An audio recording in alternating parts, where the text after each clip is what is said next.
Hello dear learner, जय हिंद सभी को। स्वागत है आप सभी का पुनः स्पेशल एजुकेशन क्वेश्चन बैंक के एमसीक्यू सीरीज 54 यानी कि 54 सीरीज, जो कि एप्लीकेशन बेस्ड मिक्स क्वेश्चंस आपको मिलेंगे। पूरा वीडियो देखिए, स्किप मत करिए, क्योंकि स्किप करने से आप जो एक्सप्लेनेशन है आप उसे छोड़ देते हैं। इससे पहले जो भी वीडियोज बनाए गए हैं उन्हें भी आप ज़रूर देखिए, आपको लाभ मिलेगा आपके विभिन्न प्रकार के एग्ज़ाम के दृष्टिकोण से। साथ ही टेलीग्राम चैनल का लिंक भी आपको इस वीडियो के डिस्क्रिप्शन बॉक्स में दिया गया है, उससे ज़रूर जुड़ें ताकि आपको जो पीडीएफ है वो मिल सके। तो चलिए स्टार्ट करते हैं बिना देर किए। आज की सीरीज का हमारा पहला सवाल। इससे पहले यदि आप चैनल में नए हैं तो चैनल को ज़रूर सब्सक्राइब करें एंड साथ ही बेल आइकन को प्रेस करके ऑल पर क्लिक करें, ताकि आने वाले ऐसे ही महत्वपूर्ण वीडियो का नोटिफिकेशन आपको तुरंत मिल जाए। साथ ही वीडियो को लाइक ज़रूर किया करें। तो चलिए स्टार्ट करते हैं आज के इस वीडियो को।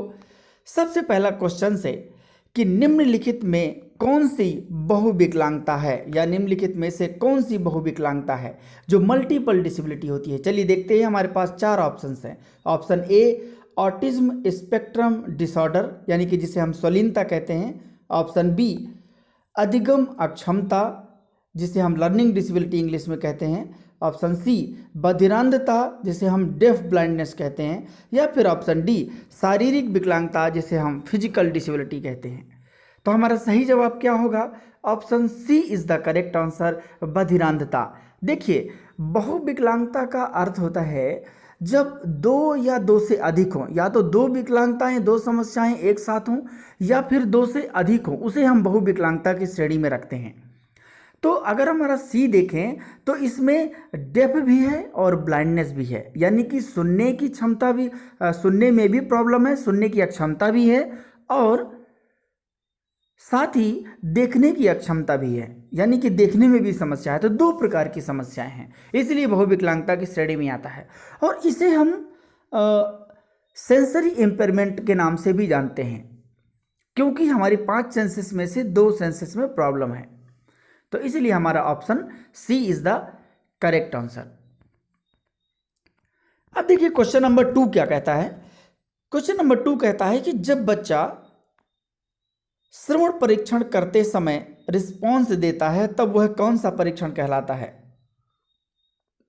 ध्यान दीजिए, जैसे कि अगर आप 2 महीने के बच्चे का हियरिंग टेस्ट करेंगे तो वो रिस्पॉन्स नहीं देगा, क्योंकि रिस्पॉन्स में हम हाथ की उंगली खड़ी करते हैं या दिखाते हैं कि हाँ मुझे आवाज़ आ रही है, लेकिन 2 महीने का बच्चा नहीं कर सकता। लेकिन जब बच्चा बड़ा हो जाता है और वो रिस्पॉन्स देता है, तब वह परीक्षण किस तरीके का होता है। हमारे पास 4 ऑप्शन है। ऑप्शन ए वस्तुनिष्ठ परीक्षण, जिसे हम ऑब्जेक्टिव टेस्ट कहते हैं। ऑप्शन बी प्रक्षेपीय परीक्षण, जिसे हम प्रोजेक्टिव टेस्ट कहते हैं। ऑप्शन सी व्यक्तिनिष्ठ परीक्षण, जिसे हम सब्जेक्टिव टेस्ट कहते हैं। या फिर ऑप्शन डी सकारात्मक परीक्षण, जिसे हम अफर्मेटिव टेस्ट कहते हैं। देखिए, ऑप्शन ए है जो हमारा वस्तुनिष्ठ परीक्षण, जिसे हम ऑब्जेक्टिव टेस्ट कहते हैं, ये टोटल मशीनों द्वारा होता है, यानी कि इसमें बच्चा एक्टिव नहीं रहे तो भी चलेगा, लेकिन बच्चे का होना जरूरी है, क्योंकि उसी के कान का टेस्ट होना है। ऑप्शन बी प्रक्षेपीय, ये जो प्रोजेक्टिव टेक्निक है आप जानते हैं, ये तो इससे रिलेटेड ही नहीं है। ऑप्शन सी व्यक्तिनिष्ठ, यानी कि सब्जेक्टिव टेस्ट, जिसमें सब्जेक्ट को एक्टिव रहना पड़ता है। या फिर ऑप्शन डी सकारात्मक। तो हमारा सही जवाब क्या होगा? Option C is the correct answer, subjective test, जिसमें सब्जेक्ट क्या है, एक्टिव रहता है। तो इसलिए हम इसे ऑप्शन सी सही है। अब देखते हैं क्वेश्चन नंबर 3 क्या कहता है कि समाज में सभी वर्ग के विद्यार्थियों के लिए शैक्षणिक संस्थान में कौन सा वातावरण वास्तविक रूप को धारण किए हुए। ध्यान दीजिएगा, देखिए सवाल किसी भी तरीके का आ सकता है DSSB में, ऐसा कोई निश्चित नहीं है, क्योंकि वो सवाल पूछने का उसका तरीका बहुत अलग है। तो एप्लीकेशन बेस्ड अब क्वेश्चन खूब पूछता है, इसलिए आपके लिए भी ऐसे ही क्वेश्चंस उपयोगी हैं। तो आपको क्या है कि एक परसेप्शन बनाना है आपको कि किस तरीके के आ सकते हैं प्रश्न। तो फिलहाल इसे देखते हैं कि सभी वर्ग के विद्यार्थियों के लिए जो शैक्षणिक संस्थान होते हैं उसमें जो वातावरण होता है वो किस रूप को धारण किए होते हैं। हमारे पास चार ऑप्शन है। ऑप्शन ए बाधा मुक्त वातावरण, ऑप्शन बी न्यूनतम बाधित वातावरण, ऑप्शन सी सामाजिक वातावरण, ऑप्शन डी घर जैसा वातावरण। हमारा सही जवाब क्या होगा? Option B is the correct answer, न्यूनतम बाधित वातावरण, जिसे हम लीस्ट रिस्ट्रिक्टिव एनवायरनमेंट। देखिए ए क्यों नहीं सही होगा? क्योंकि बाधा मुक्त वातावरण का मतलब होता है जहां पर कोई समस्या ना हो, जहां पर किसी भी तरीके की कोई बाधा ना हो, और ऐसा कहीं पर भी नहीं है। कहीं भी किसी भी कोने में चले जाइए आप, कहीं पर भी आपको बैरियर फ्री एनवायरनमेंट नहीं मिलेगा। क्योंकि अगर कोई भी बच्चा एडमिशन ले लिया, चाहे वो वीआई बच्चा हो, एचआई बच्चा हो, लोकोमोटर हो, ऑटिज्म हो, लर्निंग डिसेबल्ड हो, सेबल पॉलिसी हो या अन्य किसी भी प्रकार का, तो उसके लिए क्या हम हर व्यक्ति के लिए ऐसा कर सकते हैं? शायद संभव नहीं है। तो इसलिए हमारा कारगर क्या होता है? न्यूनतम बाधित का मतलब होता है यानी कि थोड़ा बहुत बाधा है। अब मान लीजिए कि हमने रैंप बना दिया, आजकल हम इसी को बहुत बड़ा बैरियर फ्री एनवायरनमेंट समझते हैं, जबकि केवल इतने से ही बैरियर फ्री एनवायरनमेंट नहीं कहलाता। लेकिन हम परिभाषीकरण ऐसा करते हैं ना कि इसी को बैरियर फ्री एनवायरनमेंट कह देते हैं। तो ये केवल फिजिकल जो चलने फिरने में दिक्कत होती है जिन बच्चों को, उनके लिए रैंप बेटर है। लेकिन अगर गंभीर सीपी वाला बच्चा है तो वो तो रैंप से भी नहीं जा सकता खुद से।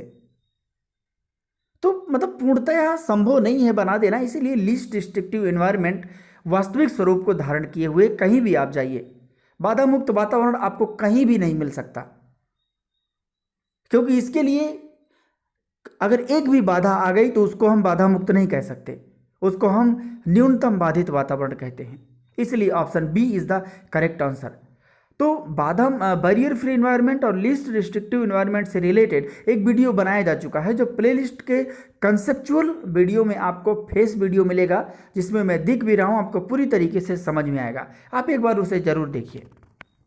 तो फिलहाल यहाँ पर क्वेश्चन नंबर 3 का सही जवाब है ऑप्शन बी। अब देखिए क्वेश्चन नंबर 4 क्या कहता है कि भाषा डॉट डॉट है तथा संप्रेषण डॉट डॉट है। हमारे पास चार ऑप्शन हैं। ऑप्शन ए प्रक्रिया तथा माध्यम, ऑप्शन बी माध्यम तथा प्रक्रिया, ऑप्शन सी विचार तथा शब्द, ऑप्शन डी इनमें से कोई नहीं। तो भाषा एक माध्यम है, तो देखते हैं पहले माध्यम कौन सा। अब बी सही है, यानी कि हमारा ऑप्शन क्या सही होगा? Option B is the correct answer. भाषा क्या है? माध्यम है। संप्रेषण क्या है? प्रक्रिया है। ये ध्यान रखिएगा। क्वेश्चन नंबर 5 देखिए, किसने ऑडियोमीटर को सुनने की उत्सुकता को मापने के लिए एक उपकरण के रूप में पेश किया। यानी कि ऑडियोमीटर को एक उपकरण के रूप में पेश किया जो सुनने की उत्सुकता को मापता है, यानी कि कीननेस ऑफ हियरिंग। देखते हैं किसने किया। हमारे पास चार ऑप्शन हैं। Option A Arthur Hartman, option B Carl Seehor, option C Graham Bell, option D Sohmer और फिनमेसर। हमारा सही जवाब क्या होगा? Option B is the correct answer, Carl Seehor. ये कब किए? 1899 में, 1899, जो कि ऑडियोमीटर है। अब देखिए क्वेश्चन नंबर 6 कि VAK प्रणाली संबंधित है। VAK क्या फुल फॉर्म क्या होता है? Visual, auditory, kinaesthetic. अब VA प्रणाली किससे संबंधित है? हमारे पास चार ऑप्शन हैं। ऑप्शन ए अनुकूलित वातावरण से, ऑप्शन बी आधारभूत भाषाई क्षमता से, ऑप्शन सी अधिगम शैली से, ऑप्शन डी प्रशासनिक दक्षता से। हमारा सही जवाब क्या होगा? Option C is the correct answer, अधिगम शैली से। क्योंकि विजुअल लर्निंग स्टाइल होती है, ऑडिटरी लर्निंग स्टाइल होती है और काइनेस्थेटिक लर्निंग। इसके अलावा एक और होता है जिसे हम टैक्टाइल लर्निंग स्टाइल कहते हैं, खास करके दृष्टिबाधित बच्चों के लिए बहुत उपयोगी होती है। तो फिलहाल यहां पर जो हमारा क्वेश्चन नंबर 6 का सही जवाब है option C is the correct answer. अब देखिए क्वेश्चन नंबर 7 कि बेबेसियोसिस क्या है? बेबेसियोसिस क्या है? हमारे पास चार ऑप्शन हैं। ऑप्शन ए सूक्ष्म परजीवियों के कारण होने वाली एक बीमारी है जो लाल रक्त कोशिकाओं को संक्रमित करती है, ऑप्शन बी खाने से संबंधित बीमारी है, ऑप्शन सी प्रत्यक्षीकरण की समस्या से है, ऑप्शन डी पेट से संबंधित समस्या से है। तो हमारे पास जो 4 ऑप्शंस में से सही जवाब है option A is the correct answer. सूक्ष्म परजीवियों के कारण होने वाली एक बीमारी है जो लाल रक्त कोशिकाओं को संक्रमित करती है, तो उसे हम वेवेसियोसिस कहते हैं। ऐसे प्रश्न ज़्यादा पूछता है DT+P, किसी का मीनिंग पूछ लेगा, किसी का कुछ पूछ लेगा, तो प्रश्न कैसे भी आ सकते हैं। आप ध्यान से सुनिए, पढ़िए और समझिए। अच्छा लगे तो लाइक जरूर करिए। अब देखिए क्वेश्चन नंबर 8, निम्नलिखित कथनों को पढ़िए और उपयुक्त विकल्प का चयन कीजिए। अब इन दोनों कथनों को पढ़ना है हमें। पहला कथन क्या कहता है कि दिव्यांग व्यक्ति शिक्षा नहीं प्राप्त कर सकते हैं। कथन दूसरा क्या कहता है कि एक्यूट फ्लैसिड माइलाइटिस रीढ़ की हड्डी की एक गंभीर स्थिति है। हमारे पास चार ऑप्शन हैं। ऑप्शन ए दोनों कथन सही हैं, ऑप्शन बी दोनों कथन गलत हैं, ऑप्शन सी केवल कथन एक गलत है, ऑप्शन डी केवल कथन 2 गलत है। इस तरीके के प्रश्न भी आते हैं। इसमें हमारा सही जवाब क्या होगा? Option C is the correct answer, केवल कथन एक गलत है। यानी कि कथन पहला हमारा गलत है, दिव्यांग व्यक्ति शिक्षा नहीं प्राप्त कर सकते, जबकि प्राप्त कर सकते हैं। इसलिए क्वेश्चन नंबर 8 का जो हमारा सही जवाब होगा option C is the correct answer. अब देखिए क्वेश्चन नंबर 9 कि एल्पर्स सिंड्रोम डॉट डॉट को धीरे धीरे नुकसान पहुंचाता है। सिंड्रोम के बारे में भी आपको पढ़ना बहुत ज़रूरी है। ये तो मीनिंग भी पूछ लेता है। हालांकि एक समूह है समस्या का, उसी को हम सिंड्रोम कहते हैं। बट यहाँ पर फिलहाल देखते हैं कि एल्पर्स सिंड्रोम डॉट डॉट को धीरे धीरे नुकसान पहुँचाता है। आखिर किसे? हमारे पास 4 ऑप्शंस हैं। हमारे पास 4 ऑप्शंस में से ऑप्शन ए लीवर को धीरे धीरे, या फिर ऑप्शन बी बालों को, मतलब जो हमारे हेयर होते हैं, ऑप्शन सी स्वाद को, ऑप्शन डी सुगंध को।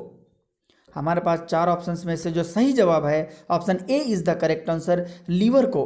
यानी कि एल्पर्स सिंड्रोम लीवर को धीरे धीरे नुकसान पहुंचाता है।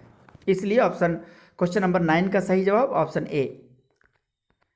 अब देखते हैं क्वेश्चन नंबर 10, 10वां प्रश्न जो आपके सामने है कि जब किसी बच्चे को तीव्र आवृत्ति की आवाज़ श्रवण बाधित कर देती है, तब वह श्रवण बाधिता के किस कारण से संबंधित है?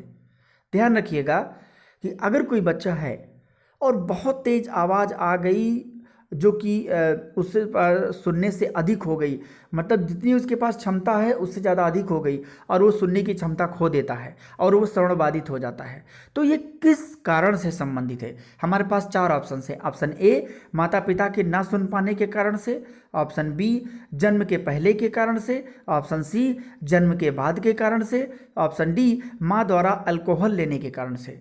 हमारा सही जवाब क्या होगा? Option C is the correct answer, जन्म के बाद के कारण से। क्योंकि हम बच्चे की बात कर रहे हैं ना, कि बच्चे के तीव्र आवृत्ति की आवाज़ अगर बच्चे को प्रभावित कर रही है आवाज़, यानी कि बच्चा है, और बच्चा तब होगा जब जन्म ले लेगा, तो बच्चे ने तो जन्म के बाद की बात है, तो इसलिए ऑप्शन सी सही है, जन्म के बाद के कारण से। अब देखिए क्वेश्चन नंबर 11, शेड्यूल किसके द्वारा भरा जाता है? जैसे आप क्वेश्चनायर होता है तो उसको हम किसी को दे देते हैं तो वो भर के सबमिट कर देता है, तो उसी तरीके से शेड्यूल किसके द्वारा भरा जाता है? हमारे पास 4 ऑप्शन है। ऑप्शन ए केवल अभिभावकों द्वारा, ऑप्शन बी अनुसंधानकर्ता या स्वयं द्वारा, ऑप्शन सी किसी के भी द्वारा, ऑप्शन डी केवल मनोवैज्ञानिकों द्वारा। हमारा सही जवाब क्या होगा? Option B is the correct answer, अनुसंधानकर्ता या स्वयं द्वारा। यानी कि शेड्यूल जब हम बनाते हैं तो किसी चीज़ का हम उसे स्वयं फिल करते हैं। हम सवाल जरूर पूछते हैं लेकिन फिल हम ही करते हैं। हम ही का मतलब है कोई रिसर्चर होगा, अपने उद्देश्य को पूरा करने के लिए, रिसर्च की जो समस्या है उसको डेटा कलेक्ट करने के लिए, तो जब भी हम शेड्यूल का प्रयोग करते हैं तो उसे स्वयं भरा जाता है। अब देखिए क्वेश्चन नंबर 12, क्वेश्चन नंबर 12 जो आपके सामने है कि यदि कोई व्यक्ति शारीरिक रूप से अक्षम है तो उसे कहा जा सकता है। हमारे पास 4 ऑप्शन हैं। ऑप्शन ए विकलांगजन यानी कि persons with disabled, option B विभिन्न क्षमता वाला या डिफरेंटली एबल्ड, या फिर ऑप्शन सी उपयुक्त दोनों, बोथ ऑफ द एबव, या फिर ऑप्शन डी अपंग यानी कि क्रिपल्ड। हमारा सही जवाब क्या होगा? Option C is the correct answer, उपयुक्त दोनों। अपंग वगैरह शब्द का इस्तेमाल अब सब बंद हो गया है। हम विकलांगजन यानी कि पर्सन्स विद डिसेबिलिटीज या डिसेबल्ड कहते हैं, विभिन्न क्षमता वाला भी कहते हैं, लेकिन अपंग नहीं कहते। इसलिए option C is the correct answer, दोनों सही है। क्वेश्चन नंबर 13 देखिए। आप सोचते भी नहीं होंगे कि ऐसे भी सवाल हो सकता है आ जाए, लेकिन ऐसे भी आपके लिए प्रश्न जरूरी हैं। जैसे कि क्वेश्चन नंबर 13 देखिए, 13वां प्रश्न जो आपके सामने है कि अबेकस को और किस नाम से जानते हैं। आपने सुना होगा अबेकस जो दृष्टिबाधित विद्यार्थियों के लिए गणितीय गणना करने के काम आता है, लेकिन इसको और किस नाम से जानते हैं। हमारे पास 4 ऑप्शन हैं। ऑप्शन ए क्रमिक संख्या यानी कि सीरियल नंबर के नाम से, ऑप्शन बी अबेकस फ्रेम के नाम से, ऑप्शन सी गिनती फ्रेम यानी कि काउंटिंग फ्रेम के नाम से, या फिर ऑप्शन डी उपर्युक्त सभी ऑल ऑफ द एबव। हमारा सही जवाब क्या होगा? Option C is the correct answer. गिनती फ्रेम यानी कि काउंटिंग फ्रेम के नाम से भी जानते हैं, अबेकस को काउंटिंग फ्रेम के नाम से भी जानते हैं। ये रहा देखिए अबेकस, आपके सामने इमेज भी। अब देखिए क्वेश्चन नंबर 14। वीडियो अच्छा लगे तो लाइक जरूर करिए। क्वेश्चन नंबर 14 देखिए, 14वां प्रश्न कि विशिष्ट विद्यार्थियों के अधिकार में शामिल नहीं है। ध्यान दीजिएगा, जो विशिष्ट बच्चे होते हैं या यूँ कहें कि जो दिव्यांग बच्चे होते हैं या जो, तो उनसे संबंधित जो अधिकार होते हैं उनमें क्या शामिल नहीं है। हमारे पास 4 ऑप्शंस हैं। देखिए क्वेश्चन कैसे भी पूछ सकता है, और जब वहाँ पर क्वेश्चन आ जाता है तो वहीं के 4 ऑप्शंस के अकॉर्डिंग ही आपको उत्तर देना पड़ता है। वहाँ आप किसी से सवाल जवाब बहस और नहीं कर सकते हैं, वहाँ आपका दिमाग और क्वेश्चन का मेल खा करके उत्तर देना होता है। यहाँ फिलहाल देखिए हमारे पास 4 ऑप्शंस हैं। ऑप्शन ए समान अवसर यानी कि इक्वल अपॉर्चुनिटी, ऑप्शन बी पूर्ण भागीदारी यानी कि फुल पार्टिसिपेशन, ऑप्शन सी विभेदीकरण यानी कि डिस्क्रिमिनेशन, ऑप्शन डी अधिकारों का संरक्षण यानी कि प्रोटेक्शन ऑफ राइट्स। हमारा सही जवाब क्या होगा? Option C is the correct answer, विभेदीकरण। यानी कि डिस्क्रिमिनेशन ये अधिकार नहीं है कि उसे डिस्क्रिमिनेट करें या उसे विभेद करें, ये उनका अधिकार नहीं है, बल्कि उनका अधिकार है कि उन्हें समान अवसर दिया जाए, भागीदारी दिया जाए, उनके अधिकारों का संरक्षण किया जाए। इसलिए हमारा क्वेश्चन नंबर 14 का जो सही जवाब है option C is the correct answer. अब देखिए क्वेश्चन नंबर 15, 15वां प्रश्न जो आपके सामने है, बेहतर प्रश्न है आपके लिए कि किसने सन 1750 ईस्वी में, किसने सन 1750 ईस्वी में दर्शन शास्त्र की शाखा के रूप में सौंदर्य एवं कला का क्रमबद्ध विवेचन करने के लिए सौंदर्य शास्त्र यानी कि एस्थेटिक्स के नाम से संबोधित किया। हमारे पास 4 ऑप्शन हैं। Option A Hegel, option B Alexander von Garten, option C Bosanquet, option D Edmund Burke. हमारा सही जवाब क्या होगा? Option B is the correct answer, Alexander von Garten. अब देखिए क्वेश्चन नंबर 16, 16वां प्रश्न जो आपके सामने है, जो कि आप देखिए प्रश्न कैसे भी आ सकते हैं। जब समाज में प्रचलित रीति रिवाजों, लोगों की मान्यताओं का अध्ययन करना और पता लगाना कि वो नैतिक है या नहीं, तब यह नीति शास्त्र के किस आयाम से संबंधित है। तो सबसे पहले तो आपको ये जानना चाहिए कि नीति शास्त्र क्या है। फिलहाल हम इसके 4 ऑप्शन देखते हैं। हमारे पास 4 ऑप्शन हैं। ऑप्शन ए वर्णनात्मक नीति शास्त्र, ऑप्शन बी मानदंड परक नीति शास्त्र, ऑप्शन सी परानीति शास्त्र, या फिर ऑप्शन डी अनुप्रयुक्त नीति शास्त्र। हमारा सही जवाब क्या होगा?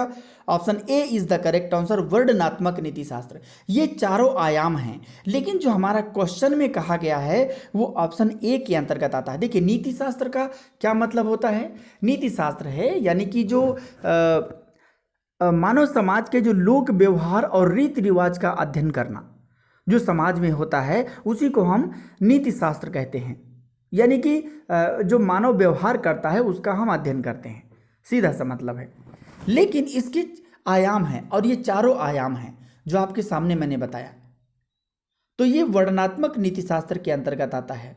बाकी बी सी डी ये अलग है, मैं इनको भी बता देता हूँ। जो मानदंड परक नीति शास्त्र होते हैं इनका मतलब होता है कि क्या किया जाना चाहिए और जैसे क्या नहीं किया जाना चाहिए, क्या किया जाना चाहिए, क्या नहीं किया जाना चाहिए, ये मानदंड परक नीति शास्त्र के अंतर्गत आता है। उदाहरण के रूप में कि क्या हमें जानवरों को मारना चाहिए, ये इससे संबंधित है। अगर हम सी देखें, परानीति शास्त्र का क्या मतलब होता है, ये क्या बताता है कि क्या अच्छा है, यानी कि जो मानक नैतिकता से एक कदम आगे, यानी कि नैतिकता का मूल्यांकन करना जब हम शुरू करते हैं तो उसके भी एक अलग चीज एकदम परे। अगर उदाहरण लें तो अगर हम जानवर को मार देते हैं तो क्या यह अच्छी चीज है, यानी कि हम तो ये सोचते हैं लेकिन उसके आगे का भी हम सोचते हैं। अगर डी को देखें, अनुप्रयुक्त नीति शास्त्र का अप्लाइड एथिक्स का क्या मतलब होता है, इसका मतलब है कि यदि हम किसी विशिष्ट क्षेत्र में मानक नैतिकता के सिद्धांतों को लागू करते हैं तो यह अप्लाइड एथिक्स कहा जाएगा। तो ये इससे संबंधित है। तो फिलहाल हमारा यहाँ क्वेश्चन नंबर 16 का जो सही जवाब है ऑप्शन ए, वर्णनात्मक नीति शास्त्र। क्वेश्चन नंबर 17 देखिए, 17वां प्रश्न जो आपके सामने है कि उस विकल्प का चयन करें जो तीसरे पद से उसी प्रकार से संबंधित है जिस प्रकार से दूसरा पद पहले पद से संबंधित है। अब ध्यान से देखिएगा, ऐसे क्वेश्चन बहुत आते हैं एग्जाम में, यूं कहें कि ज़्यादातर ऐसे ही आते हैं। हमारे पास ये देखिए, पहला पद है WHO, कब बना, 1948 में। तो उसी तरीके से जो क्रिस्टोफेल ब्लाइंड मिशन है, CBM जिसे कहते हैं, वो कब बना। हमारे पास 4 ऑप्शन हैं, option A 1809, option B 2008, option C 1908, option D 2018 है। हमारा सही जवाब क्या होगा, option C is the correct answer, 1908। अच्छा, ये क्रिस्टोफेल ब्लाइंड मिशन होता क्या है, ये सपोर्ट करता है, उन लोगों की मदद करता है जो देखने में समस्या होती है, या यूं कहें कि जो विजुअल इम्पेयरमेंट पर्सन होते हैं उनके लिए व्यवस्था करना इंटरनेशनली। तो इसे हम CBM कब इसकी स्थापना हुई, 1908 में। अब देखिए क्वेश्चन नंबर 18। मैं कह रहा हूं क्वेश्चन किसी भी तरीके से पूछ सकता है, वो DSSB है, बुलिंग संबंधित है। अच्छा, बुलिंग क्या होता है, हमारे पास 4 ऑप्शन हैं, ऑप्शन ए वांछित व्यवहार से, ऑप्शन बी अवांछित व्यवहार से, ऑप्शन सी स्वयं में खोए रहने से, ऑप्शन डी संप्रेषण से। तो बुलिंग संबंधित है, हमारा सही जवाब क्या होगा, option B is the correct answer, अवांछित व्यवहार से। देखिए आप बुलिंग का मतलब जानते हैं कि एक प्रकार से यूं कहा जाए कि एक ऐसा हार्म टाइप इंटेंशन जो किसी को नुकसान पहुंचाता है या उसको इम्बैलेंस करता है, तो उसे हम बुलिंग कहते हैं, जो अच्छा व्यवहार नहीं माना जाता है। अब देखिए क्वेश्चन नंबर 19, सवाल किसी भी तरीके से आ सकता है जो आपके सामने है कि विश्व विकलांग दिवस, 19वां प्रश्न है कि विश्व विकलांग दिवस जिसे हम 3 दिसंबर को मनाते हैं, तो विश्व विकलांग दिवस 3 दिसंबर 2006 का मुख्य थीम क्या थी, क्या थीम थी, जो मेन थीम होता है क्या थी 3 दिसंबर 2006 में जब विश्व विकलांग दिवस मनाया गया था। हमारे पास 4 ऑप्शन हैं, ऑप्शन ए ई सुगम्यता यानी कि ई एक्सेसिबिलिटी, ऑप्शन बी सतत विकास यानी कि प्रौद्योगिकी का वादा यानी कि sustainable development, the promise of technology, option C स्वतंत्र जीवन और सतत आजीविका, ऑप्शन डी विकलांग व्यक्तियों के लिए अच्छा काम यानी कि decent work for persons with disabilities. हमारा सही जवाब क्या होगा, option A is the correct answer, E सुगम्यता यानी कि ई एक्सेसिबिलिटी, कि आखिर हम इलेक्ट्रॉनिक बेस्ड, कंप्यूटर बेस्ड किस तरीके से हम रिहेबिलिटेशन कर सकते हैं। अगर आज आप देखें तो ई या यूं कहें कि टेली स्पीच हो गया है, टेली स्पीच थेरेपी आता है। आजकल हमारे पास वाग्मी, डॉक्टर स्पीच, ऐसे ऐसे सॉफ्टवेयर हैं जिनको आप चालू कर दीजिए वो खुद सिखा देगा। तो मतलब हमारे पास आजकल टेक्नोलॉजी के द्वारा भी हम रिहेबिलिटेशन करते हैं और एक्सेसिबल बनाते हैं। अगर श्रवण बाधित बच्चों की बात करें, कोई वीडियो चलता है उसमें बोला जाता है अगर उसमें कैप्शनिंग आ जाता है तो उनके लिए रिहेबिलिटेशन हो गया, वो सीख सकते हैं, एक्सेसिबल हो गया वो, क्योंकि वो आवाज़ को नहीं सुन सकते। तो इसलिए एक्सेसिबिलिटी जो टेक्नोलॉजी बेस्ड है, तो हमारा ऑप्शन ए सही है। बाकी आप जरूर बताएं कि बी सी डी ये विश्व विकलांग दिवस 3 दिसंबर किस सन की थीम थी।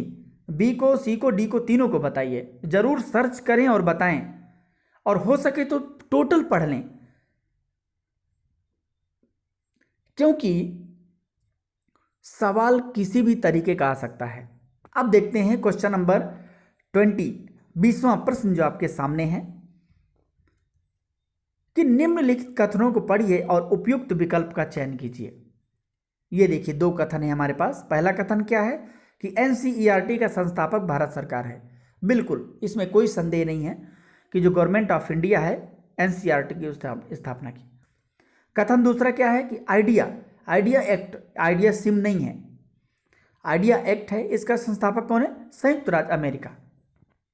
अब हमारे पास 4 ऑप्शन हैं। ऑप्शन ए दोनों कथन सही है, कि ऑप्शन बी दोनों कथन गलत हैं, ऑप्शन सी केवल कथन 1 गलत है, या फिर ऑप्शन डी केवल कथन 2 गलत है, यानी कि दूसरा गलत है। हमारा सही जवाब क्या होगा? Option A is the correct answer, यानी कि दोनों कथन सही हैं। तो ये आज के 20 क्वेश्चंस जो आपके सामने रहे। कमेंट करके जरूर बताइए कि वीडियो कैसा लगा और प्रश्न आपके लिए कितने उपयोगी हैं, और जरूर बताएं कि आप कितने सही कर पाए, क्योंकि प्रश्न किसी भी तरीके से आ सकता है। Thank you so much. मिलते हैं नेक्स्ट वीडियो में, तब तक के लिए जय हिंद। दोस्तों को जरूर शेयर करें अगर आपको वीडियो अच्छा लगा हो तो, ताकि सभी लोग लाभ उठा सकें। Thank you so much.